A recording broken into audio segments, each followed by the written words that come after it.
ఎక్సెల్లా global study abroad summit 2024 జరగబోతోంది. ఫిబ్రవరి 11న ఉదయం 10 గంటల నుంచి సాయంత్రం 5 గంటల వరకు తాజ్ డెక్కన్, బంజారా హిల్స్, హైదరాబాద్ లో. ఈ వాపు ఉన్నారు కదా, బాధ్యత తీసుకోకుండా ఈ 6 నెలలు ఎప్పుడు కూడా అమ్మా నన్ను గుర్తు రాలేదు. ఎప్పుడు లేదు సార్. ఎందుకు అంత కసి? సాంబశివుడు అన్నదో ఎక్కువగా ఉండేవారు కాబట్టి ఆయన మీద అటాక్ చేయడానికి చాలా రకాలుగా దాడులు జరిగాయి కదా ఎక్సైజ్ ఎఫ్ఐఆర్లు. ఒకటి తప్పించుకున్నారు ఏమన్నా? ఒకటి గుర్తుందా? పిల్లకల దగ్గర ఆ రసూల్ చెరువు మీద ఈవినింగ్ ఫుల్ బ్యాచీలు 5 మంది మంచిగా వస్తారు పోలీసు వాళ్ళు. ఈడ కాదు కదా ఏపీటీ, ఇక్కడ ఎందుకు వస్తారు అని చెప్పేసి నాకు డౌట్ వచ్చింది. ఎమ్మటే ఇద్దరు ఇంకా అన్నలు తీసుకుపోతుంటే ఆ అన్నలు ఏమంటే నేను పోతుంటే నా ఏమంటే బ్లడ్ వస్తుంది. ఆ బ్లడ్ ఏమంటే ఇక్కడ వరకు ఇంకా ఉంది బుల్లెట్. అన్ని ఎన్కౌంటర్లు చాలా, కానీ ఆ ఎన్కౌంటర్ స్పెషల్ సార్. చేయాలనే డెసిషన్ ఎవరిది? నిర్ణయం ఎవరు తీసుకున్నారు? సాంబశివుడు. ఎవరెవరి మీద చేయాలండి? వాళ్ళు ఎదురుపడినప్పుడు ఎందుకు తిట్టుకోవడం ఎందుకు వచ్చింది అంతవరకు? ఫుల్ జ్వరం వచ్చింది, ముఖం కడుగుతున్నా, ఇట్లా ముఖం కడిగి ఇట్లా చూస్తే బ్యాచ్లు అక్కడ వరకు వచ్చినాయి. ఆయన చూడగానే వెపన్ ఇట్లా పెట్టుకొని వండుకున్నా. అంటే తను ఏమైనా చేస్తే ఫైర్ చేసుకొని చనిపోవాలంతే, వాళ్ళకైనా చిక్కొద్దు మనం. రమాకాంత్ గారు చనిపోవడం ఎందుకు? ఆత్మహత్య చేసుకోవడానికి కారణం? మేము ఎక్కడ ఎదిగిపోతామో అని చెప్పేసి బాగా ఒత్తిడి చేశారు మా మీద. వాళ్ళకు పొలిటికల్కు పోలీసు వాళ్ళు అది చేశారు. అదే టైంలో మా ఊర్లో ఒక అతను మర్డర్ జరిగింది. జైలు 7 నెలలు జైల్లో పెట్టారు. ఆ జైలు తర్వాత కేసుల మీద కేసులు ఒక్క 40 కేసులు వేసేస్తారు సార్ మా మీద. ఆ క్రమంలో ఈ ప్రజలకు మనం ఎందుకు చేసినాము చివరికి ఇదేనా అనిపించింది నా మనసుకు.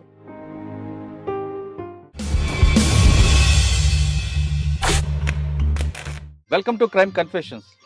గతంలో గ్రామాల్లో పెట్టుబడిదారుల యొక్క పెత్తనాలకు లేదా అక్కడ జరుగుతున్న అరాచకాలు చూసి తట్టుకోలేక బడుగు బలహీన వర్గాల ప్రజల కోసం, వాళ్ళ అభివృద్ధి కోసం చాలామంది యువకులు అడుగుబాటు పెట్టారు. అడవిలోకి వెళ్ళిన తర్వాత వాళ్ళు నిరంతరం తమ ప్రాణాలని పన్నంగా పెట్టి తమ కుటుంబాలని, తల్లిదండ్రులని వాళ్ళకి త్యాగం చేస్తూ పేద ప్రజల కోసం చాలా కష్టపడ్డారు. ఆ విధంగా కష్టపడిన తర్వాత కొన్ని సంవత్సరాలకి వివిధ కారణాల చేత, అంటే కొంతమంది వ్యక్తిగత కారణాలు అవ్వచ్చు, మరి కొంతమందికి పార్టీల విభేదాలు అవ్వచ్చు, మరి కొంతమందికి ఇంకొక కారణంతో జనజీవన స్రవంతులు కలిశారు. ఆ విధంగా కలిసిన వారిని పరిచయం చేసే ఈ కార్యక్రమంలో ఈ వారం మన గెస్ట్ రజతక్క. అచ్చంపేటలో ఒకప్పుడు పోలీసులకి ముప్పతిప్పలు పెట్టిన రజతక్క, వైఫ్ ఆఫ్ రమాకాంత్ అన్న. రజతక్క అంటే అప్పట్లో అచ్చంపేట, నల్లమల ఆ ఫారెస్ట్లో ఒక భయం ఉండేది. రమాకాంత్ అన్న రజతక్క పేరు చేత పోలీసులకి చుక్కలు చూపించేవారు. పగల చుక్కలు చూపించడం అనేది రజతక్కకు ఒక ఫేమస్ అనేది తెలుసు. రజతక్క అచ్చంపేటలో ఉన్నప్పుడు ఎటువంటి కార్యక్రమం చేశారు, అసలు అడవి బాట ఎందుకు పట్టాల్సి వచ్చింది, పట్టిన తర్వాత వాళ్ళు పార్టీలకు వెళ్ళినప్పుడు పేద ప్రజల కోసం వాళ్ళు ఏ విధంగా కష్టపడ్డారు, అక్కడ ఉన్న చెంచుల కోసం వాళ్ళు నిరంతరం ఏ విధంగా వాళ్ళు పరిజ్ఞానం కానీ రాజకీయ పరిజ్ఞానం తీసుకురావడంలో వాళ్ళు ఏ విధంగా కృషి చేశారు అనే అంశాలతో పాటు ప్రస్తుతం ఆవిడ జీవితం ఎలా కొనసాగుతున్న విషయాన్ని ఆ అక్కగానే తెలుసుకున్నాం. అక్క నమస్తే. రజతక్క అచ్చంపేట, కొల్లాపూర్ ఆ ప్రాంతంలో ఒకప్పుడు మీ హవా. రజతక్క, రమాకాంత్ అన్న వీళ్ళందరూ పేర్లు చెప్తే చాలు భయపడేవారు. అంటే అప్పుడు పరిస్థితి ఆ విధంగా ఉంది కాబట్టి మీరు వెళ్ళారు. ఒక విధంగా చెప్పాలంటే పార్టీ ఆ విధంగా ముందుకు వెళ్ళబట్టి ప్రభుత్వం కూడా కిందకి దిగి గ్రామాల్లో మౌలిక సదుపాయాలు కల్పించడంతో పాటు మిగతా కార్యక్రమాలు చేపట్టడానికి వచ్చింది. అంటే మనం సామాజిక సమస్యగానో లేదా ఆర్థిక సమస్యగా చూడడం అనేది పక్కన పెడితే అసలు రజతక్క ఎందుకు అడుగుబాటు పట్టింది, రజతక్క కుటుంబ నేపథ్యం ఎలాగ ఉండేది, వెళ్ళిన తర్వాత అన్న ఎలా పరిచయారు, అక్కడ మీరు చేసిన కార్యక్రమాలు ఏ విధంగా ఉన్నాయి, బయటకు వచ్చాక అన్న ఏ విధంగా చనిపోయారు, ఇప్పుడు ప్రస్తుతం మీ జనజీవన స్రవంతి, మీ జీవన విధానం ఎలా కొనసాగుతుంది? చాలా ఇబ్బందికరంగా ఉంది సార్. బయటికి రావడం అసలుకి రావద్దు నిజంగా, కానీ ఆ టైముల్లో అనివార్య పరిస్థితులల్లో నేను బయటికి రావడానికి కారణం ఏంటంటే హెల్త్ బాగాలేకున్నది, మలేరియా టైఫాయిడ్ వచ్చి నాకు నెత్తికి ఎక్కినది. నేను బయటికి వెళ్ళిపోతున్నా. ఆ రోజు నా దగ్గర వెపన్ కూడా లేకుండే. పోయి ఒక లమ్మడి గుడిసె. బయటికి రావడం చెప్పక ముందు మీరు అసలు పార్టీలోకి ఎందుకు వెళ్ళారు, అడుగుబాటు ఎందుకు పట్టారు? అంటే మా ఊరు ఫారెస్ట్ దగ్గర ఉంటుంది, అచ్చంపేట మాది, పక్కల అది బల్మూరు మండలం, కొండనాల గ్రామం. మా ఊర్లో మొత్తం దొరలది పెత్తనం చాలా ఉంటుంది, కానీ ఏ రోజు అట్లాంటి దొరలు మా కుటుంబం మీద ఎక్కడ కూడా చూపలేదు. కానీ బాగా మాది ఫారెస్ట్ పక్కల మా పొలము, అంటే ఇది ల్యాండు. అక్కడ మా చెలక అంగం సేమ్ ఇట్లనే ఉండేది. అప్పట్లో మా తాత 70 ఎకరాలు సంపాదించిండు మంచిగా. ఉమ్. ఇట్లాంటి పొలంలో మేము మొత్తం అక్కడనే ఉండేవాళ్ళం మేము. ఆ క్రమంలో అన్నలొచ్చేవాళ్ళు. నాకు 97లో పరిచయం పార్టీ. ఏం నేను చదువుకున్నారు మీరు? నేను 5th క్లాస్ వరకు చదువుకున్నా. ఓకే. ఇంగా 97లో పరిచయం. అప్పుడు నేను చిన్నగున్నా, ఇట్లా గొర్రెలు, బర్రెలు అనుకుంటా అట్లా ఇట్లా ఉంటుండేవాళ్ళం. ఉమ్. ఇక తాత అట్లా ఉంటుండే. ఇక వస్తుంటూ పోతుంటూ ఉంటుండ్రి. అప్పుడు మాకేం తెలవదు ఆళ్ళ ఆట పాట వరకే. ఆ తర్వాత ఇక కొన్ని అనివార్య పరిస్థితులల్లా నాకెందుకు అందులో పోవాలే, ఎందుకు అనేది ఒక ఆలోచన వచ్చింది. ఉమ్. వస్తే ఫస్టు సాంబశివుడు స్పెషల్ కమాండర్‌గా వచ్చిర్రు. అది నల్గొండ నుంచి ఈ జిల్లాకు. అప్పుడు నేను వస్తాన్నా అంటే, "నువ్వు చిన్నగున్నావు, నీకింకా టైం ఉంది" అని చెప్పేసి వదిలిపెట్టేసి పోయిండు. మళ్ళా 3 ఇయర్స్ తర్వాత నేను అనుకోకుండానే దనంకాడికి డైరెక్ట్ ఎళ్ళిపోయినా. అంటే ఇంట్లో వాళ్ళకి చెప్పలేదా? ఎవరికీ చెప్పలేదు సార్. అంటే ఆ ఎవ్వరికీ చెప్పలే. భావజాలం అటు తిరిగింది, అంతే. తిప్పింది మీకు. అప్పటికే మా అన్న ఆర్ఎస్సీలో పనిచేస్తుండు. ఉహు. మా పెద్దన్న అప్పటికి కానిస్టేబుల్. కన్వానలు వ్యవసాయం చేస్తుర్రు. నాన్నకు 12 మంది మేము. ఉహు. అందులో నేనే చిన్నవాడిని. ఉహు. ఇది పరిస్థితి. అప్పుడు ఇంక ఎక్కడ ఎళ్ళిపోయినా. పరిచయం మీకు సాంబశివుడు? చిలక దగ్గరే. ఆహా. మా చిలక దగ్గరే. అప్పుడు స్పెషల్ కమాండర్‌గా వచ్చిర్రు ఇక్కడ. అచ్చా. అప్పటినుంచి. చనిపోయిన సుదర్శను, ఉమ్. ఇక ఇప్పుడు కొంతమంది ఉన్నారు మనోళ్ళు, బయట ఉన్నవాళ్ళు. వాళ్ళు వచ్చిన్నారు. ఇప్పుడు ఈ రాజన్న కూడా అక్కడ ఉన్నవాళ్ళు. అట్లా జరిగింది. పార్టీలకు వెళ్ళారు. వెళ్ళిపోయాను. పార్టీలకు వెళ్ళిన తర్వాత మీకెవరు బాధ్యత తీసుకున్నారు? అప్పుడు జీవన్ అని మెదక్ డిస్ట్రిక్ట్ నుంచి వచ్చిండు. అప్పర్ ప్లాట్ల కమాండరు. ఉమ్. కామ్రేడ్ దగ్గరికి వెళ్ళింటివి. కామ్రేడ్ మంచిగా చూసుకున్నాడు మమ్ము. ఒక 6 మంత్ తర్వాత క్యాంప్ జరిగింది. క్యాంప్కి వెళ్ళినాం. అప్పుడు నల్లమల్లల రమకాంత్ కమాండర్. అయితే చెంచులకి ఏంది అంటే పొలం ఉంది పెంటలల్లా. దాని తర్వాత ఏమైందంటే ఇది సబ్సిడీలా ట్రాక్టర్లు వచ్చినాయి సార్. వ్యవసాయం మీద కొద్ది అవగాహన ఉంది నాకు. ఇక్కడే ఉంచిపోదాం అని చెప్పేసి మాధవ్ డిసైడ్ అయ్యిండు. రాష్ట్ర కమిటీ సభ్యుడు మాధవ్ ఉండు కదా, ఉమ్. అన్న డిసైడ్ అయ్యి ఇక్కడే ఉండని, వ్యవసాయం ఎట్లా చేయాలని. అప్పట్లో నాకు గడెం కొట్టడం మొత్తం టోటల్గా పని వస్తుంది సార్. ఉమ్. ఆ టైంలో ఇంకా నన్ను అక్కడ పెట్టేసి వ్యవసాయం చెంచోళ్ళకు ప్రత్యేకంగా మక్కలు, ఆంద్యాలు వేపిచ్చి పండించినాం అక్కడ. చెంచుల్లో వాళ్ళకి పంట నేర్పడం నేర్పియడం. మామూలుగా వాళ్ళకి పండించడం వచ్చు, ఉమ్. కానీ కొంచెం ఆధునిక పద్ధతిలో ఇంకా చేయడం. అట్లా చేసి ఒక 1 ఇయర్ ఉన్న అక్కడ కూడా. ఇంకా మీరు 6 నెలలు లోపల ఉన్నారు కదా, అంటే చెంచులకి మీకు మీ బాధ్యత తీసుకోకముందు అవు ఈ 6 నెలలు ఎప్పుడు కూడా అమ్మా నన్ను గుర్తు రాలేదు? ఎప్పుడు లేదు సార్. ఇప్పటికి లేదు. అప్పుడే కాదు, ఇప్పుడు గుడకలేదు. ఎందుకు అంత కసి? ఎందుకు సార్. సరే, 6 నెలల్లో మీరు వెళ్ళగానే మీకు తుపాకీ ఎవరు పని బాధ్యత ఇవ్వకపోయినా సామాన్లు తీసుకెళ్లడం, నడిపించడం, ఎక్సర్సైజ్ ఇవన్నీ ఉంటాయి కదా, అవును ఇప్పుడే సార్. నడిపించిందా? అట్లా ఏం లేదు. నాకు 1 మంత్కే వెపన్ ఇచ్చారు. అంటే ఆ రోజు నేను బయట పని చేసిన కదా సార్, పార్టీకి పని చేసిన. ఇక ఆ టైంలో నాకు అన్నోళ్ళు ఎక్కడ పోగానే ఒక వెపన్ ఇచ్చారు. మరుసటి రోజే ఎమ్మడి తిప్పుకున్నారు. అప్పటికి నాకు ఏం ట్రైనింగ్ ఇట్లా ఏమి ఇవ్వలేదు. ఆ తర్వాత ఎప్పుడైనా ఒక బాధ గానీ, ఒక భయం గానీ అనిపించలేదా? నాకు లేదు సార్. నైట్ టైం చీకట్లో, అడవిలో పాము అని ఇవన్నీ వస్తుంటాయి కదా? ఎప్పుడు లేదు సార్. ఆ. ఎప్పుడు లేదు. మీతో పాటు ఎవరు ఉండరు అక్కలు ఇంకా? నాతో పాటు ఇక్కడ ఉన్న వాళ్ళు కవితక్క ఆ. ఇప్పుడు చేసింది, భాగ్యక్క చాలా సీనియర్ మాకున్న. అక్క వస్తుందని చాలా ఆశించిన కానీ రాలే. సీనియర్ భాగ్యక్క ఉన్నది. వీళ్ళందరూ వచ్చారా? వాళ్ళందరూ ఉన్నారు. ఇంకా అక్కడ మేము ఉన్నాం. ఆహా. అందరు మంచిగా ఉన్నాం, కలిసిన వాళ్ళం, సమిష్టిగా ఉన్న వాళ్ళం. బాగా ఆడవాళ్ళకి కొన్ని సమస్యలు ఉంటాయి ఉన్నాయి సార్. కానీ అక్కడ అడవిలో కూడా ఉండేవా? ఉంటాయి అక్కడ. వ్యక్తిగతంగా శారీరక సమస్యలు వస్తుంటాయి కదా? వస్తాయి, చూసుకుంటారు. అక్కడ పురుషులు మహిళలు అనే తేడా ఎవరు మా వాళ్ళు ఉండరు. వ్యత్యాసాలు ఎక్కడ చూడరు. మొత్తం సమాన హక్కు. మంచిగా చూసుకుంటారు. మహిళా కామ్రేడ్కి అయినా జెంట్స్ కామ్రేడ్ చూస్తారు. జెంట్స్ కామ్రేడ్కి ఏమైనా మహిళా కామ్రేడ్ చూసుకోవాల్సింది, కంపల్సరీ చూసుకోవాల్సింది. 6 నెలల తర్వాత మీకు చెంచులకి వ్యవసాయం నేర్పడం అనే కార్యక్రమం మీకు పార్టీ ఇచ్చింది. అవును సార్. ఆ పార్టీ ఇచ్చిన కార్యక్రమాన్ని భుజం మీద వేసుకుంటూ చేసినాం. ఆ విధంగా ఎంతకాలం ఉన్నారు అక్కడ? అక్కడ 1 ఇయర్ ఉన్నా సార్. ఇక్కడ అచ్చంపేటలో? అచ్చంపేటలో. అచ్చంపేటలో 6 నెలలు ఉన్నా. సంవత్సరం నల్లమల్ల అడవులు ఉన్నా. ఆ తర్వాత కొల్లాపూర్కు పంపించారు. కొల్లాపూర్కి వచ్చేసిన. అక్కడ ఒక 6 నెలలు 7 నెలలు చేసిన. కొంతకాలం అయిన తర్వాత ఇక మళ్ళీ ఈ ఆర్గనైజేషన్ కొద్దిగా బెటర్ ఉన్నట్టుంది అమ్మాయి, కొద్దిగా తీద్దాం అని చెప్పేసి కొద్దిగా స్పెషల్గా నన్ను తీసారు. తీసి బయట మొత్తం సాంబశివుడు వర్క్ చేసిన నేను. ఒక సాంబశివుడు అన్నకి వెళ్ళక ముందు ఆ. కొల్లాపూర్ ఇవన్నీ ప్రాంతం పనిచేస్తారు కదా, ఉమ్. ఈ ప్రాంతంలో పీపుల్స్ కోసం మీరు చేసిన మంచి కార్యక్రమం చెప్పండి అప్పట్లో. అప్పట్లో ఇక కొల్లాపూర్లో కానీ అచ్చంపేట అంటే మీరు చెంచుల కోసం చేశారు. అవును సార్. కొల్లాపూర్ ఆ ప్రాంతం కొల్లాపూర్లో మేము రివర్ బెల్ట్ తోటి చాలా సంబంధం ఉంటుంది ఈ కొల్లాపూర్ వాళ్ళకు. ఉమ్, చేపలది ఎక్కువ. ఉమ్, తర్వాత వలసల మీద ఇక్కడ వాళ్ళు ఎక్కడ లేరు. నేను ఈరోజు గతంలో మన మహేష్ అని చనిపోయాడు, తూంకుంట మహేష్. ఉమ్, ఆయన చనిపోయిన కామ్రేడ్ చనిపోయినప్పుడు వచ్చినప్పుడు అంత కొల్లాపూర్ అంతా మారిపోయింది సార్. నేను పార్టీలో ఉన్నప్పటికీ మొన్నటికి ఇప్పటికీ కొల్లాపూర్ అంతా మారిపోయింది. వాటర్ లేదు. వలస మీద తీసుకున్నాం సబ్జెక్టు. వలసలు పోవద్దు అని చెప్పేసి ఊర్లల్లో తిరగడం, ఆర్గనైజేషన్ చేయడం, ఉమ్, వాళ్ళకు ధైర్యం కలిపియడం, ఉమ్, దాని మీద ఫైట్ చేయడం. వీళ్ళు గుంపు మేస్త్రులు ఉంటారు, ఉమ్, గుంపు మేస్త్రులను తీసుకొచ్చి కొట్టడం, ఉమ్. చెప్పడం, వార్నింగ్ ఇవ్వడం, దీని మీద ఆ సబ్జెక్ట్ మీద చేసినాం. అంటే పార్టీ నిర్ణయాల మేరకు కొన్ని కార్యక్రమాలు చేశారు. Okay sir. చాలా మంది పేద ప్రజలు మీ అడవులకు వచ్చి అన్నాలు కలుసుకొని అప్పుడు కొన్ని సమస్యలు చెప్పేవారు. అవును. చెప్పినప్పుడు వాడిని దండించాలి ఉమ్. లేదా శిక్షించాలి, ప్రజాకోర్టులో వాడిని పనిష్మెంట్ ఇవ్వాలి అనే కొన్ని నిర్ణయం తీసుకున్నవి మీరేమైనా ఒకటి చేశారా? సింగిల్ గా కాకుండా గ్రూప్ చేసినాం. ఏం చేస్తారు ఒకటి స్వామి అని కమాండర్ ఉండే ఇక్కడ కొల్లాపూర్కు. అతను కమాండర్ చేసి వాళ్ళ దాంట్లో మేము పాల్గొనే వాళ్ళం. ఇక ప్రజా కోర్టు పెట్టడం, కూర్చోబెట్టి పిలిపించి మాట్లాడడం, వినకపోతే తనడం, అవన్నీ చేసాం సార్. ప్రజాకోర్టులో మీరు ఒకటి సంగతి చెప్పండి, బాగా గుర్తుండిపోయింది. ప్రజా కోర్టు అంటే షింగోటం జరిగింది సార్.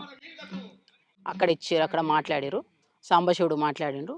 నేను సెంట్రీ పోస్టు, నీవు ఎక్కడ సార్? నా సెంట్రీ పోస్టు అది అట్లా. అక్కడ అంటే తర్వాత కుడికిళ్ళలో కూడా ప్రజా కోర్టు పెట్టినాం. ఆహా. ఆడగుడక కొంతమందిని పిలిపించి మాట్లాడి ఆడగుడక ఇంటర్వ్యూ ఇచ్చి అవి చేసేసినాం అక్కడ ఉడక. ఓకే. నల్లమల్లలో మీరు ఉన్న సమయంలో సార్ సాంబశివుడు అన్నతో ఎక్కువగా ఉండేవారు కాబట్టి ఆయన మీద అటాక్ చేయడానికి చాలా రకాలుగా దాడులు జరిగాయి కదా, ఎక్స్చేంజ్ ఆఫ్ ఫైర్లు. ఒకటి తప్పించుకున్నారు ఏమైనా? ఒకటే గుర్తుందా? ఎవరు? సాంబశివుడా? మేమా? మీరు నేనా? ఆయనతో పాటు ఉన్న సమయంలో సార్ ఒకటి చెప్పండి. ఇది మన కొండనాల నుంచి బిల్లకల్ అడవులు సార్. బిల్లకల్ దగ్గర గుట్ట ఉంటుంది పైన, చెరువు మీద, రుసుల చెరువు మీద ఉంటుంది ఒక గుట్ట.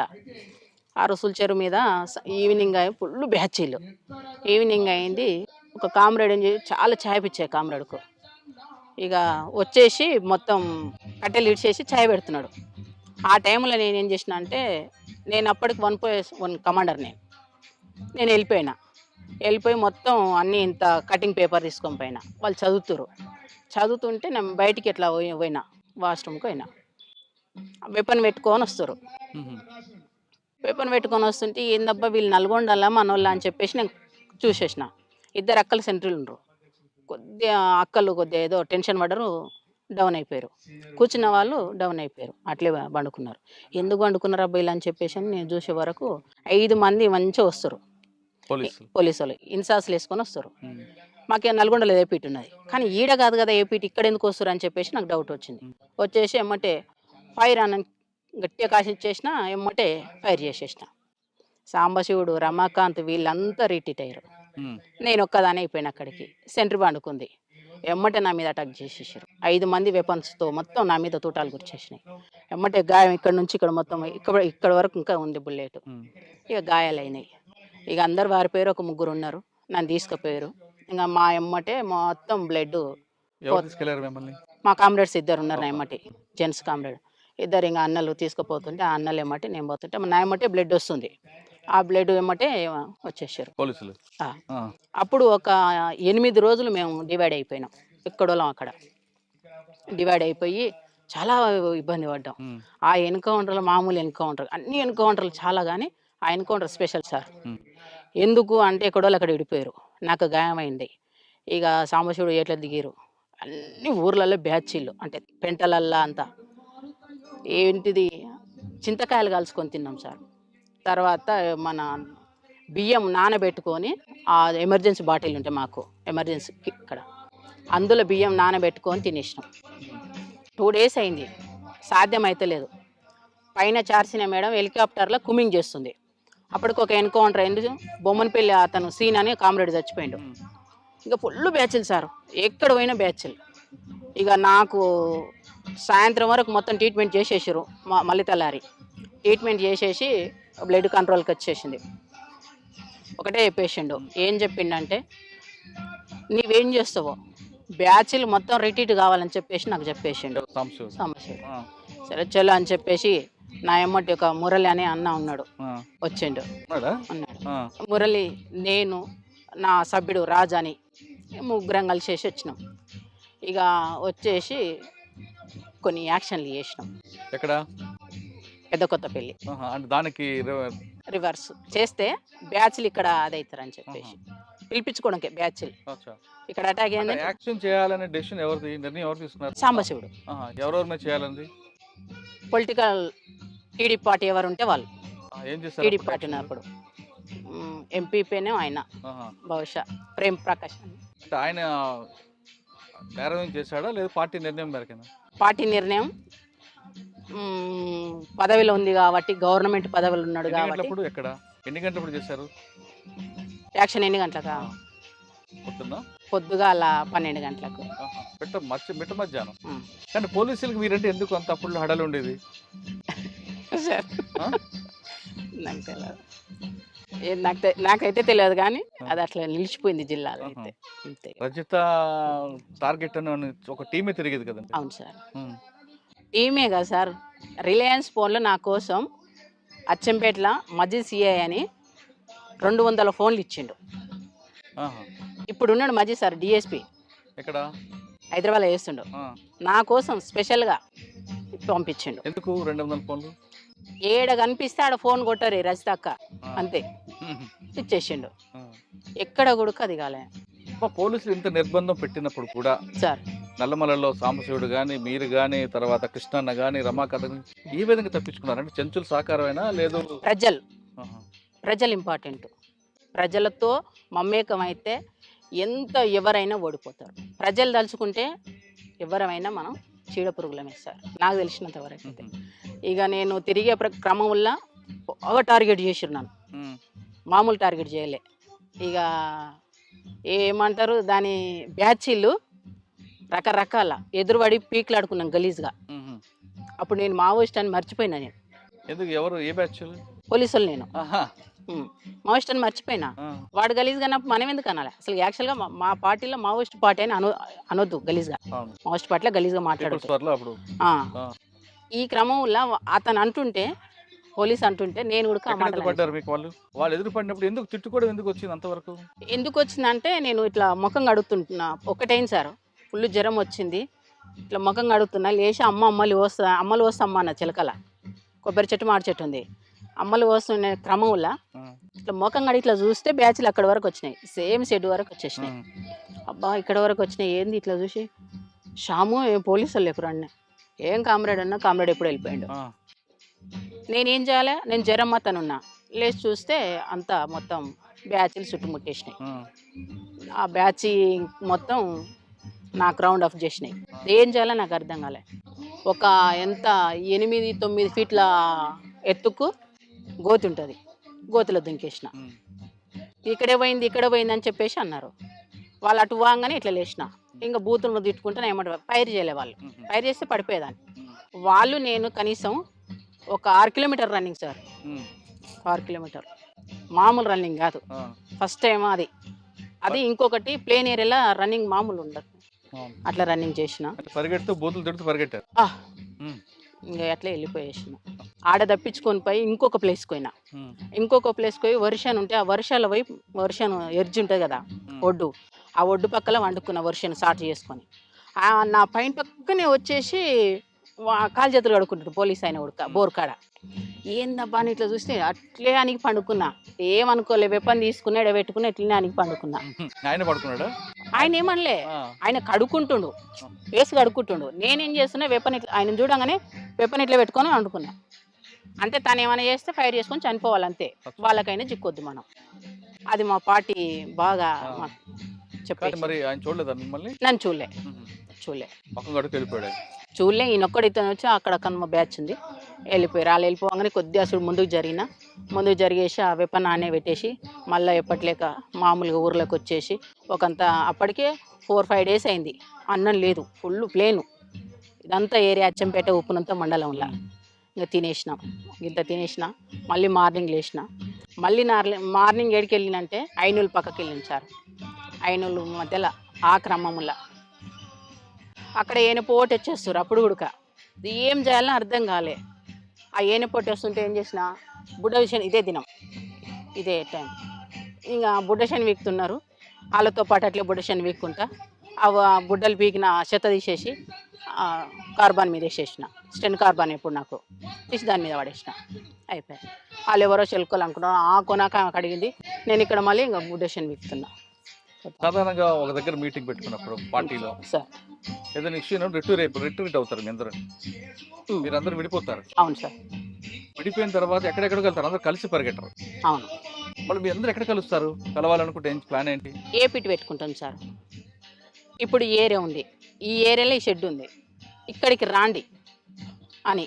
లేదా రోడ్డు పాయింట్ మీద ఆ పలానా చోటకు పలానా రోజు పలానా టైమింగ్ ఉమ్. 2 ఉంటాయి టైమింగ్లు. రోజు ఒకటే టైమింగ్ 2.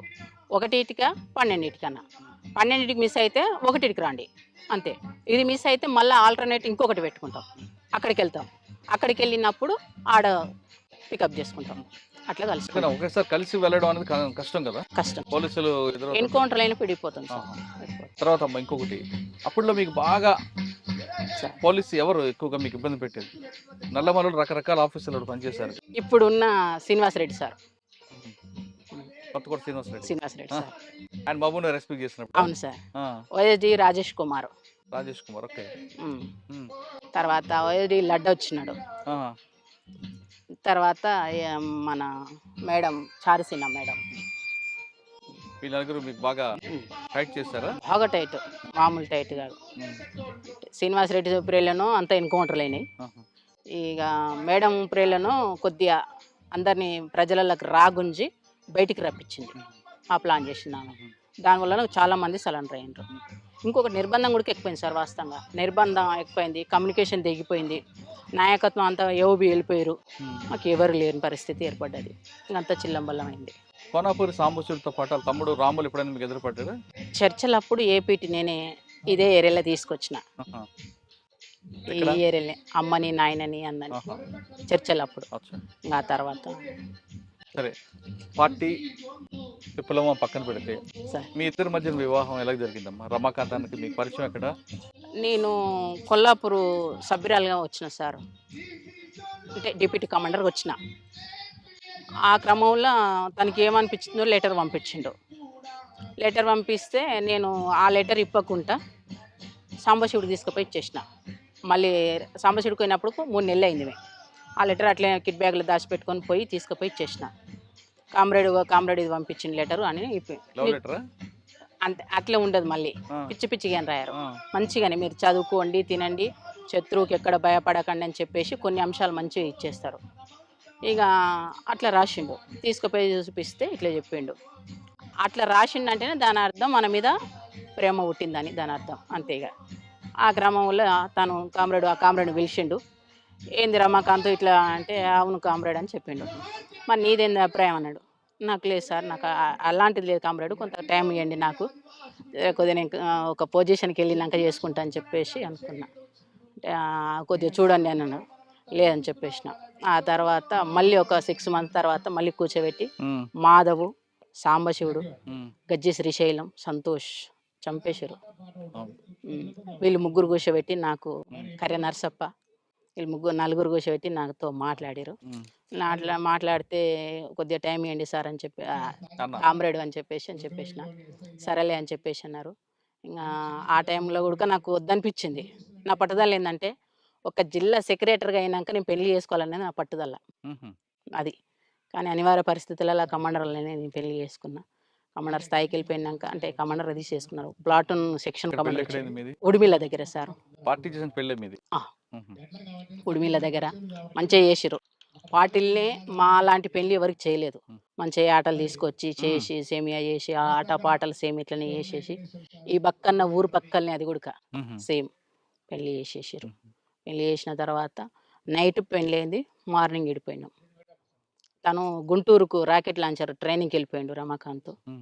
మేము ఆమనగల్ ఏరియాకి వెళ్ళిపోయినాం. ఇంకంతే.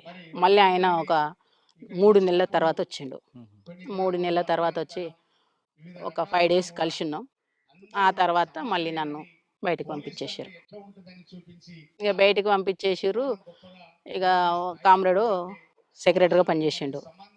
ఇక నేను బయట కొన్ని పనులు చేసుకుంటూ తిరిగిన. కొన్ని అంటే నాకు ఇచ్చిన వరకు నేను మనస్ఫూర్తిగా వాటికి బరాబరి చేసిన సార్. నేను వాళ్ళ లేక వీళ్ళ లేక ఏ రోజు కూడా భయపడలే. శత్రువుకు భయపడలే, ప్రజలకు పొలిటికల్ లీడర్కి ఎవ్వరికి ఇప్పటి వరకు నేను ఎప్పుడు భయపడను ఎవరికి. అంతే. ఆ రోజు ఇక బయటికి వెళ్ళి నేను పార్టీ చెప్పిన పని నేను సక్సెస్ చేసుకొని రిటర్న్ పోయినా. అది అక్కడ నేను పార్టీకి ఒక నా మీద నమ్మకం, ప్రజలకు ఒక నమ్మకం, బయట శత్రువులకు ఉచ్చ మ్మ్. భయం. అంతే. మ్మ్. అంతే. సరే, పెళ్ళైన తర్వాత మీరు చేసిన మంచి కార్యక్రమం చెప్పండి పీపుల్స్ కోసం. నేను చేసిందా? నేనంటూ సపరేట్గా ఏం చేయలేదు. పార్టీ కలిపి పార్టీకి సభ్యులతో కలిపి పార్టీ సభ్యులతో పాటు నేను చేసిన, తోటి కామ్రేడ్స్ ఏది చేస్తే అది చేసిన. అంటే ఒక యాక్షన్ చేసిన తర్వాత ఎప్పుడైనా బాధపడ్డారా? ఏం లేదు సార్, మ్మ్. నేను ఎప్పుడు బాధపడలే. ఇప్పుడు ఉడక ఎన్నో కష్టాలు ఎదుర్కొంటున్నా. అందుకే ఇంతమంది నాకు ఆదర్శంగా ఉండరు. ఏ రోజు ఉడక నేను బాధపడలే. అన్యాయంగా చంపాను అని ఎప్పుడు బాధపడలేదా? లేదు, మ్మ్. నా యాక్షన్లు అయితే ఇప్పుడు అట్లా మీరు యాక్షన్ చేశారా? మా పార్టీ వైపు నుంచి కొన్ని నష్టాలు జరిగాయి కదా, ఆ నష్టం జరిగిన ఎప్పుడైనా బాధపడ్డారా? పార్టీ వైపు అనుకున్నప్పుడు ఈరన్న సార్ అని ఒటవర్ల పెళ్ళి మ్మ్. ఆ నాయనని చంపినప్పుడు బాధపడ్డాం. నేను కూడా వ్యక్తిగతంగా బాధపడ్డా. మ్మ్. ఎందుకు అంటే ప్రతి ఏపీటీకి తనకు నన్ను పంపేవాళ్ళు. తను దగ్గర ఎవరు వచ్చేవాళ్ళు? రాష్ట్ర కమిటీ, జిల్లా కమిటీ, బయట ప్రజా సంఘాలు. ఆ నాయన ఒక పెద్ద షెల్టర్ నిజం చెప్పాలంటే. ఇక ఏదో అనివార్య పరిస్థితులల్లో మనోళ్ళకి ఏదో అర్థం కాని పరిస్థితులల్లో వేరే కామ్రేడ్ ఇక్కడ వచ్చినాడు. ఆ గోండు వాళ్ళు కొద్దిగా భాష తేడా. మ్మ్. ఏం జరిగిందో చనిపోయినాక పేపర్ వస్తే సాంబశివుడు మేమంతా షాక్ అయిపోయినాం. మ్మ్. ఏంది ఇట్లెందుకైంది ఇమ్మీడియట్గా ఎప్పుడో ఉన్న ఏపీటీకి ముందుగా అతను అడ్వాన్స్ పోయి చెప్పేసి మా తప్పు అని చెప్పేసి ఇంటర్వ్యూ ఇచ్చినాం సార్ మేము. మ్మ్. వీరన్న సార్ని చంపింది తప్పని ఇంటర్వ్యూ ఇచ్చినాం మేము ఎందుకు? ఎవరు చంపింది? ఎవరు? ఆ గోండియా అన్న? ఆహా. భగత్ అని ఇక్కడ జిల్లా సభ్యుడు. మ్మ్. ఆయన ఆ ప్రాంతంలో చెప్పిండ్రు. అచ్చా. రమకాంత్ ఇక్కడ తీసుకుండు. మ్మ్. ఆ క్రమం వల్ల అట్లా జరిగింది. అప్పట్లో జరిగిన కొన్ని పోలీసులు ఇల్లు కానీ లేదంటే ఎక్స్చేంజ్లు బ్లాస్టింగ్లు మీ ఉన్నారా? అవునా సార్, మననూరు దాడిలో ఆ ఎన్కౌంటరు ఏది? ఆ దాడిలో మ్మ్. ఆ దాడిలో ఏమైందంటే అందులో మాకు ఇచ్చిన ఇన్ఫర్మేషన్ ఏంటంటే ఒక సెంట్రీ ఉంటుంది, వెపన్స్ అంతా సైడ్ కుట్టాయని చెప్పేసి నేనే మ్యాప్ తీసుకుపోయిన ఉడక నేనే మ్మ్. అక్కడ మ్యాప్ తీపించుకొని 1 days అక్కడ ఉండేసి నేను తీసుకొని వెళ్ళిపోయినా. అదే మ్యాప్ని బట్టి మేము ప్లాన్ చేసుకొని దాడికి ఒక 3 రోజులు 4 రోజులు రిహార్సల్ చేసినాం దాడి ఎట్లా వేయాలని. మ్మ్. చేసి వెళ్ళిపోయినాం. ఆ వెళ్ళిపోయే క్రమంలో సెక్షన్ A1 నేనే, అంటే ఫస్ట్ వెళ్ళిపోయే టీం. అక్కడికి వెళ్ళిపోయే వరకు ఉంది సెంటర్ ఉందని నేను కాషన్ ఇచ్చేసిన. ఆయన ఏం కాదు ఫైర్ అని చెప్పేసి మైక్ పెట్టేసిండు. ఆ మైక్ ఎట్లాడిది ఇప్పుడు కూరగాయలను గట్టి అరుస్తారు, ఆ మైక్ మేము తెచ్చేసుకున్నాం అప్పటికే. ఆహా. ఆ దాడేపడికి ఆ మైక్లో చెప్పేస్తుండు సాంబశివుడు. ఎక్కడ సెంట్రీ ఉన్నారు? మీద ఆహా, ఈ పోలీస్ స్టేషన్ మీద పైన. ఓకే. అక్కడికి వెళ్ళినాక ఫైర్ అయింది. ఫైర్లు చేసి మొత్తం ఇంకా ఒక 1 minute అయితే అతను దుంకుతాం గోడకు. ఫస్ట్ నేను దుంకేసిన, నా తర్వాత కిరణ్ దుంకిండు. దుంకిన తర్వాత నెక్స్ట్ కామ్రేడ్కు గొంతులో తూటపడ్డది సార్. మ్మ్. గొంతులో తూటపడి ఎన్నుబొక్క కాడ వెళ్ళింది, స్పాట్లో చనిపోయిండు. ఇంకొక కామ్రేడు ఇప్పుడు కొల్లాపూర్ కమాండర్ వేసిన స్వామి అన్న కదా, మ్మ్. ఆ కామ్రేడ్కు తొడకు పడ్డది. ఇద్దరు మాదికి అయిపోయారు. ఇక మేమేం చేస్తాం, మేము అడ్వాన్స్ కాలేకపోయినాం, రిటీట్ అయినాం. మాతో పాటు ఏ సెక్షన్ రిటూట్ కొద్దిగా అటు ఇటు కాగానే బి సెక్షన్ ఎక్కిపోయింది, సి సెక్షన్ అడ్వాన్స్ కాలేకపోయింది. దాడి ఫెయిల్ అయింది. మ్మ్. అదేవిధంగా Amarabad police attack, Amarabad police station మీద కాదు, సిలిండర్ గోదాం సున్నిపేట దగ్గరలో పోలీస్ స్టేషన్ మీద అటాక్, అవుట్ పోస్ట్ మీద చేశారు కదా. ఊకే ఫైరింగ్ అవి మన్నూరు పోలీస్ అవుట్ పోస్ట్ మీద దాడి. అది ఒక సెంటర్ పైన ఉంటారు. ఉమ్, తర్వాత పక్కా పోలీస్ స్టేషన్ వచ్చింది కదా, అవును. అక్కడ పోలీస్ స్టేషన్ తీసాను అట్లా అవును అచ్చంబేట పెట్టట్టు అవును సార్, అట్లా జరిగిపోయింది. కదా. మా పెళ్ళి అయింది, పార్టీలో ఉన్నారు, యాక్షన్లు అన్నీ జరిగాయి కదా, మరి ఎందుకు బయటికి ఎందుకు వచ్చారు? బయటికి రావడానికంటే అందరు అప్పటికి సలెండర్ అయింది సార్. మేము 4 కామ్రేడ్స్ ఉన్నాం. నలుగురు ఇట్లా నేను నా భర్త ఉన్నాం. ఆ క్రమంలో నాకు బాగా టైఫాయిడ్ మలేరియా వచ్చేసింది. నన్ను సీరియస్‌గానే ఒక 3 నెలలు లోపడిగానే ఉంచుకున్నారు. బయటకి పంపలే. ఎందుకంటే ఈమె సీరియస్ బయటకు పోతే మళ్ళీ తిరిగి చంపేస్తారనేది ఒక భాగం ఉన్నది. పంపలేదు. చివరికి రమాకాంత్ ఏం చేసిండు, హెల్త్ అన్న బాగా చూపించుకొని డెన్నులన్న ఎక్కడన్నా పెడదాం అని చెప్పేసి పంపించిండు. పంపించేస్తే అచ్చంపేట ఏరియాలోకొచ్చిన. వాళ్ళేమో లంబడోళ్ళు. వాళ్ళ గుడిసె దగ్గరున్న. వాళ్ళే స్నానం చేపిచ్చిర్రు. జ్వరం జ్వరం కాదు. రొట్టిచ్చిర్రు. తిన్నా, కూర్చున్నా. కూర్చున్నాక అమ్మ టైం అయితుంది మరి పోదాం హాస్పిటల్ కన్నా. అమ్మ పొద్దుగాల తొలకపోతున్నది. ఆ లంబడోళ్ళ అమ్మ బిడ్డ చెల్లెలు. ఆ పిల్లని మారిందని మాకు తెలియదు. హుహు. పండుకున్నాం కరెక్ట్ 4 గంటలకు వచ్చేసారు పోలీసోళ్ళు. 4 గంటలకు వచ్చేసి మంచం వేసిర్రు. మంచం మీద నేను పండుకున్నా. వచ్చేసి వెపన్ ఇట్లా పెట్టేసిర్రు. ఇట్లా ముఖం మీద చెదర్ తీసిర్రు. ఇట్లా బెడ్షీట్ తీయంగానే ఇట్లా చూస్తే అన్ని వెపన్సే కనిపిస్తున్నాయి. వెపన్స్ కనిపించే వరకు ఇట్లా లేచి చూసే వరకు ఇక పోలీసోళ్ళు ఏమనలేదు సార్. ఎవరు మీరంటే నువ్వు లేవు అని అంటే మా సభ్యుడు ఒకడు వచ్చిండు అలా. నువ్వు లేవు అక్క అని లేచిన. ఏందని? ఏం లేదు అక్క అని. సరే ఈయనే ఉండండి. ఇంటికి వచ్చిరన్న. ఏమనలే. ఏంటికి రాలేదు, మళ్ళీ ఎందుకు వెపన్స్ తీసుకొని వచ్చినావు అని చెప్పేసి అన్న. లేదక్క అని ఆ అబ్బాయి అన్నాడు. సరే ఈయనే నిలబడరా అని చెప్పేసి అన్న. అన్నాక వాళ్ళేమనుకున్నా అంటే జ్వరం ఉంది, ఈమె ఎక్కడ పోతుంది అని అనుకున్నారు. పోలీసులు. అంతే, హ్మ్. నిర్లక్ష్యంతో ఉన్నారు. హ్మ్. ఇక గిరిబాబు ఎస్ఐ కొట్టండి అంటూనే ఉండు, కానీ కొట్టలే. వాళ్ళు కొట్టొద్దనే ఉన్నట్టుంది ప్లాన్. ఇక ఏమనలేదు. గుడిసె స్టార్ట్ చేసుకున్న ఒకటే పరారు. హ్మ్. అంతే, పరారైనా ఇక ఆ జ్వరం మొత్తం ఎక్కడ పోయినా నాకు తెలియదు. 4 days అసలుకి నేను ఎక్కడో ఏం చేసినా నాకే తెలియదు సార్. అప్పటికి మేము బాగా ఇబ్బందులు ఉన్నా. మళ్ళీ పొయ్యి వచ్చేసి బిల్లకంట్ల ఆ పోలీసులు పోయే దారిలో వండుకున్నాం. హ్మ్. దారిలో వండుకుంటే అక్కడ మొత్తం మా రిలేషనే మొత్తం వచ్చేసి ఎవరు ఈడ వండురు, ఎవరు చంపేసిపోయారు అని. చివరికి వస్తే నేను అక్కడ మా అన్న ఉన్నాడు. మా మేనబావ ఉంటాడు. వాళ్ళిద్దరు పోటు వచ్చేసారు. చూసినాక ఎవరు మీరంటే ఏమంటలేను. ఇంకా చివరికి తీసుకెళ్ళారు ఇంటికి తీసుకెళ్ళి ఏమైందమ్మా ఏమైందని. ఏం లేదు, ఇంటి గుడక తీసుకపోలేదు వాస్తవంగా. అక్కడ వాళ్ళ గుడిసె ఉంటుంది, గుడిసె దగ్గర కూర్చోబెట్టారు. వీళ్ళు తీసుకొని పోతుంటే అక్కడ నుంచి పోలీసులు వచ్చేసారు. గుడిసెని రౌండ్ అప్ చేశారు. అంతే, ఇక ఏం మాట్లాడలే. వాళ్ళు రౌండ్ అప్ చేశారు. ఇక మా అన్న అంటుండు, మా చెల్లెని చంపకండి, వచ్చింది మేము చెప్తాం సార్ అని మొత్తుకుంటాడు. ఏం చంపముకో లక్ష్మి, ఎందుకు బాధపడతావు ఆగు అని చెప్పేసి అన్నారు. అంతే, ఇక తీసుకొని పైనకి తీసుకొని కొద్దిగా దూరం నడిపించారు. 4 కిలోమీటర్లు నడవాలి. వెహికల్ ఉండదు అక్కడ. 4 కిలోమీటర్లు నడిచినాక ఇక వెహికల్ వాళ్ళ వెహికల్ అని ఎక్కించుకొని వచ్చారు. అప్పటికే మా అన్న మా ఊరు మీకు అరెస్ట్ చేశారా? అవును సార్. సరెండర్ కాదు. లేదు సార్. మరి రమాకాంత్ ఎప్పుడు దొరికారు? రమకాంత్ దొరకకుండా తనంతలకు తను నా తర్వాత 3 నెలల తర్వాత తను వాళ్ళకు ఫోన్ చేసి వాళ్ళ ద్వారా సరెండర్ అయ్యిండు. అంటే పార్టీకి చెప్పే సరెండర్ అయ్యారా? ఇంకా పార్టీ ఎక్కడ సార్ ఈ జిల్లాలో? ఆహా. లేదు, మా ఇద్దరు వరకే క్లోజ్. ఆహా. లేదు, సభ్యులంతా వెళ్ళిపోయారు. ఆయనతో పాటు ఇద్దరు సభ్యులు. చర్చల తర్వాత పార్టీ నల్లమల్ల పూర్తిగా కంప్లీట్ అయినప్పటి వరకు ఉన్నా నేను. ఆహా. 2007 లాస్ట్లో 8 ఆ టైంలో వచ్చేసాను. హ్మ్. అది మాతోటే క్లోజ్ అయిపోయింది. ఆ. ఈ జిల్లాలో అయితే మాతో క్లోజ్ అయిపోయింది. మీరు సరెండర్ అయిన తర్వాత మీకు ఇవ్వాల్సిన ఇచ్చారా రమాకాంత్ గారికి ప్రభుత్వం? కామ్రేడ్కు 5 లక్షల రివార్డు ఉందన్నారు, ఇచ్చిర్రు. హ్మ్. నాకు 3 లక్షలు అని చెప్పారు, ₹1,00,000 ఇచ్చారు. హ్మ్. ఏది మేము ఎక్కడ ఆశపడలేదు.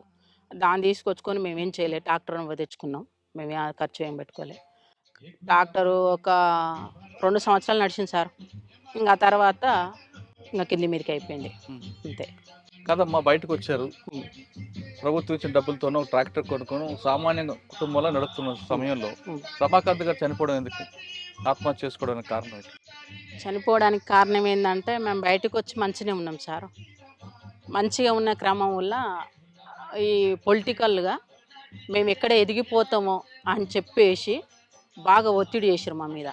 వాళ్ళ పొలిటికల్కు పోలీసు వాళ్ళు అది చేశారు. ఇక పోలీసుల టార్చర్ మామూలు లేదు సార్ మాకు. హ్మ్. ఎంత అంటే అంత, హ్మ్. మామూలుగా లేదు. ఇక అదే టైంలో మా ఊర్లో ఒక అతను మర్డర్ జరిగింది. ఆ మర్డరు మా రమకాంతే చేసిందని చెప్పేసి ప్రపోజల్ చేసి తన మీద నెట్టేస్తే తను ఓపెన్గా పోయి చెప్పలేడు కదా, నేను చెప్పలేడుగా. చెప్తూనే ఉండి అప్పటికైనా అయినా వినలేదు. తీసి ఇక లోపల పడేసారు. 7 నెలలు జైల్లో పెట్టారు. ఆ జైలు తర్వాత కేసుల మీద కేసులు ఒక 40 కేసులు వేసారు సార్ మా మీద, తన మీద. ఆ 40 కేసులు వచ్చే వరకు 7 నెలలు బెయిల్ రావడానికి. అది తిరగడానికి ఒక 3 సంవత్సరాలు మొత్తం కంప్లీట్‌గా కోర్టుకే తిరిగింది. ఒక అత్తమామ సంపాదించిన ఒక 4 ఎకరాల ల్యాండ్ ఉంటే అమ్ముకున్నా. ఒక ప్రైవేట్ ప్లాట్ ఉంటే అమ్ముకున్నా. ఒక బేస్మెంట్ ఉంటే అమ్ముకున్నా. ఇక నానా కష్టాలు పడ్డా. ఎవరి దగ్గరికి పోయినా కానీ ఆ రోజు ఈరులు సూరులు అని మాట్లాడిరు ప్రతి ఒక్కరు. ఎవరు సహకరించాలి.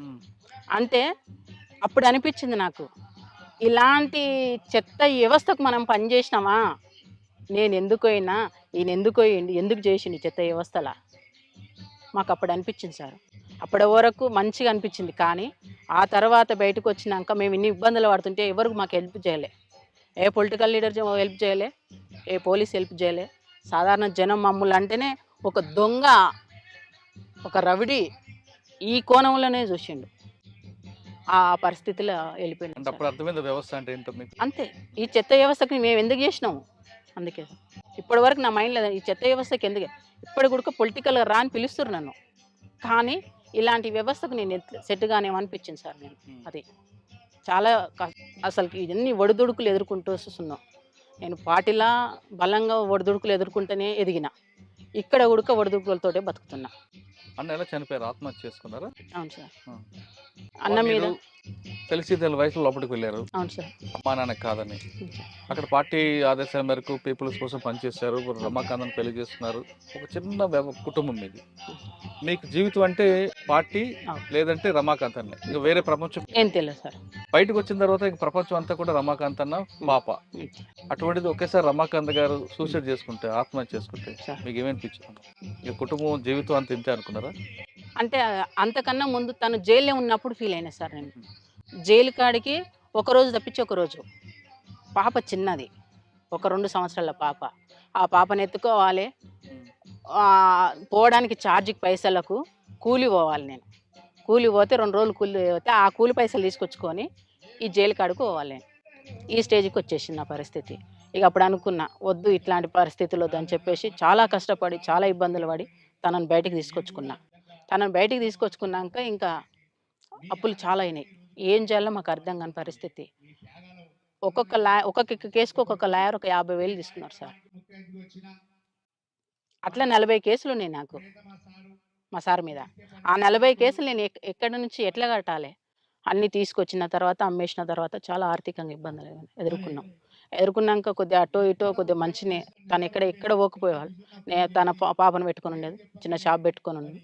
నేను వెళ్ళేదాన్ని కూలికి, డైలీ కూలికి పోయి నేను భోజనం కోసానికి సంపాదించుకుని, నేను ఏమి సంపాలి ఇప్పటి వరకు కూడా ఏం సంపాదించుకోవాలి. ఆ క్రమంలో ఈ ప్రజలకు మనం ఎందుకు చేసినాము, చివరికి ఇదేనా అనిపించింది నా మనసుకు. ఆ రోజు బాధ అనిపించింది. తను చనిపోయిన నాడికన్నా ఆ రోజే ముందే ఫస్టే బాధ అనిపించింది. అట్లా అనిపించింది. ఆ క్రమంలో అత్త మామ కష్టపడి సంపాదించిండు. ఈ క్రమంలో మీకు నయ్యం ఎప్పుడైనా ఎదురుపడలేదా? నాకు ఏ రోజు నయ్యంతో పాటు ఇదే నల్లమలలో మీకు ఇంకొక వ్యక్తి ఉన్నారు, బాలన్న అని. ఆయన ఎప్పుడు ఎదురుపడ్డాడు? నాకు ఏ రోజు టచ్లో లేరు. తర్వాత అన్న చనిపోయిన తర్వాత మీ జీవన విధానంలో కొనసాగుతుంది పాప. ఇప్పుడు ఉడక కూలి బంద్ చేసుకున్నా. కూలి బంద్ చేసుకొని కొద్దిగా గొప్ప ఆ పని ఈ పని చేసుకోవడం. ఇక అయింది ఇప్పుడు ఆన్లైన్ బిజినెస్ చేయడం, కొన్ని బట్టలు అమ్ముకోవడం, అట్లా గడిపిన. అందులో కూడా నాకు బెనిఫిట్ కాలేదు. ఇదంతా కాదని చెప్పేసి ఇప్పుడు చిన్న ఎక్కడన్నా ఏనన్నా ఇక జీవన ఉపాధి కోసం కష్టపడుతున్నా. కానీ సంపాదించేది ఏం లేదు, అన్నం కాడికి అంతే. కడుపు ఉంటే చాలు, కడుపు నిండి ఉంటే అవే మాకు కోట్లు, అవే లక్షలు అంతే. ఇప్పుడు అసలుకి సొసైటీలో నేను బతకొద్దు. నిజం చెప్పాలంటే ఈ స్థాయిలో నేను కమాండర్ స్థాయిలో పనిచేసి వచ్చి ఉడుక్క ఇంత చీప్గా బతుకుతున్నా అంటే ఎవరు లేరు. మా కామ్రేడ్స్ అందరికి అదే బాధ, వాళ్ళు బయట ఎవరు చెప్పుకోలేరు. ఒకప్పుడు మేము హీరోలం, సొసైటీకి వచ్చేవరకు జీరోలు అయినాం కదా. ఇప్పుడు ఈ జీరోలో పోయి వేరే వాళ్ళ దగ్గర మేము చేతి జాపుకొని అడుక్కోలేము. మేము సమాన హక్కు కోసం కొట్లాడిన వాళ్ళము, వాళ్ళ మీద ఫైట్ చేసిన వాళ్ళము. చివరికి వస్తే వాళ్ళని అడుక్కో అంటే మాకెంత చీప్ అనిపిస్తుంది. మైండ్ ఒప్పుకుంటా సార్? ఒప్పుకోదు. కాబట్టి అదా ప్రాంతాల పెళ్ళాలు మగండ్లు బాగా ఇబ్బంది పడి తర్జనగా బతుకుతుండ్రు. ఇక నా కొడుక అదే పరిస్థితి. ఎవరికి ఇంట్లో ఆస్తులు లేవు, పాస్తులు లేవు. ఆ పూటకు బతికితే చాలనే ఫీలింగ్ అందరికి ఉంది. అంతే సార్ మా పరిస్థితి. చెప్పొద్దు. ఇప్పటి వరకు ఏ గవర్నమెంట్ సహకరించలే. ఏ రాజకీయ నాయకుడు వచ్చి మీకు మేము అండదండాలు ఉంటామని మాట్లాడలేము మాతో. నీకెందుకమ్మా మేమున్నా అని ఏ పోలీసు వాళ్ళు అనలే. ఇంకా ఒక రాయి వేసిర్రు గోతిలో పడితే కానీ ఒక చెయ్యితో ఇచ్చి మమ్మల్ని బయటికి తీయలేదు ఇప్పుడు కూడక. ఇప్పుడు నేను నోరిప్పితే నా మీద ఇట్లా చేయడానికి ఉన్నారు అని ఉంటున్నా. ఎట్లున్నా నన్ను ఎవ్వరు ఏం చేయలేరు, అది గ్యారంటీ. ఎందుకంటే నా దగ్గర ఆస్తులు లేవు, పాస్తులు లేవు. బతుకుతున్నా అంటే కేవలం నా బిడ్డ కోసం బతుకుతున్నా, అది వాస్తవం. చివరిగా చెప్పమ్మా, ఇప్పుడున్న సమాజంలో మీరు అన్నట్లుగా వీళ్ళ కోసం మనం పని చేస్తావా అని ఒక మాట అన్నారు మీరు. ఉమ్. ఇప్పుడున్న యువత కూడా అదే రకంగా వెళ్తున్నారు.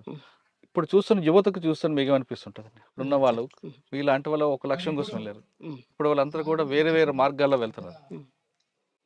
ఏ మార్గాల వెళ్ళినా ఏమి చేసినా కానీ కమ్యూనిస్ట్ పార్టీ అంతా బలంగా ఎవరు చేయరు కదా. అప్పుడు మా టైముల్లో సెల్ ఫోన్లు లేకుండా ల్యాండ్ ఫోన్లు ఉన్నాయి, ప్రతి వానికి మెసేజ్ ఉంది. నువ్వేం చేసినా కానీ ఆటోమేటిక్గా ఎమ్మటే అయిపోతుంది. ఏముంది ఆడ, ఎమ్మటే తీసుకొస్తారు, అరెస్టులు చేయడం, కొట్టడం. ఎక్కడ బలపడుతుంది? అంటే నేను వాళ్ళు ఉద్యమం వైపు వెళ్ళమని చెప్పడం లేదు. ఇప్పుడు కొంతమంది యువత ఒక పద్ధతి పాడు లేకుండా, ఒక బాధ్యత లేకుండా పెరుగుతున్న యువతకి మీరు ఇచ్చే మెసేజ్ ఏంటి? మెసేజ్ ఏంటంటే నిజంగా అమ్మా నాన్నకు మంచి పేరు తెచ్చుకోవాలి అనుకుంటే సరైన రూట్లో నడవడం కరెక్ట్. సరైన రూట్లో ఉండాలి. మనం ఒకరికి ఆదర్శంగా నిలబడాలి. తప్పు చేయొద్దు, తల వంచొద్దు, నా లక్ష్యం. నేను ఎక్కడ ఉన్నా నా సర్కిల్ అదే చెప్తా. గౌరవంగా ఉండాలి. సంపాదనలు, ఆస్తులు పాస్తులు మన ఎమ్మటి రావు, ఏమీ రావు. వచ్చినప్పుడు చనిపోయినప్పుడు వచ్చేది ఏంటంటే ఒక పేరు, బస్ అంతే. మనకు కావాల్సింది ఒక పేరు తెచ్చుకొని చనిపోవాలనేది నా ఉద్దేశం సార్. యువతకు ఏంటంటే గౌరవించాలి. ఎదటి వ్యక్తిని ఎప్పుడైతే గౌరవిస్తామో ఇట్లాంటి హత్యలు, ఇట్లాంటి రేపులు, ఇట్లాంటి సమస్యలు ఎక్కడ కూడా రావు. ఎదటి వ్యక్తిని మనం గౌరవిస్తలేము అంటేనే అన్నీ జరిగిపోతుంది, అది సార్. ఒకప్పుడు పేద ప్రజల కోసం అడుగుబాటు పెట్టిన రచదక్క రమాకాంత్ గారు కొన్ని సంవత్సరాల పాటు అడవిలో ఉన్నారు. వాళ్ళు ఎండనక వాననక కుటుంబాలు త్యాగం చేసుకుంటూ ప్రజల కోసం పనిచేసిన వాళ్ళు ఇప్పుడు అదే ప్రజల దగ్గరికి వెళ్ళి చేతులు చాచాలంటే వాళ్ళ ఆత్మాభిమానం చంపుకున్నట్లు అవుతుంది. కొంతమంది నక్సలెట్లాగా మాజీలుగా మారి తర్వాత సెటిల్మెంట్ చేయడం చేతకాక అటువంటి బాట పట్టక ఏమి ఇంకా సాధారణ కుటుంబంలో జీవిస్తున్నారు. ఆవిడ చెప్పే మెసేజ్ ఒకటే, ఇప్పుడు రాబోయే యువత కూడా, చూస్తున్న యువత కానీ ఎవరికైనా కానీ ఒక బాధ్యతగా పెరగండి, సమాజానికి మంచి పేరు తీసుకొచ్చేలా చేయండి, దానివల్ల మీ కుటుంబానికి కూడా మంచి పేరు వస్తుందంటూ రచతకు చెప్తూ. ఇది ఈ వారం రచతతో ఎక్స్క్లూజివ్ ఇంటర్వ్యూ. వచ్చే వారం మరొక ఇస్తాం, మళ్ళీ కలుద్దాం. అంతవరకు నమస్తే. Thank you.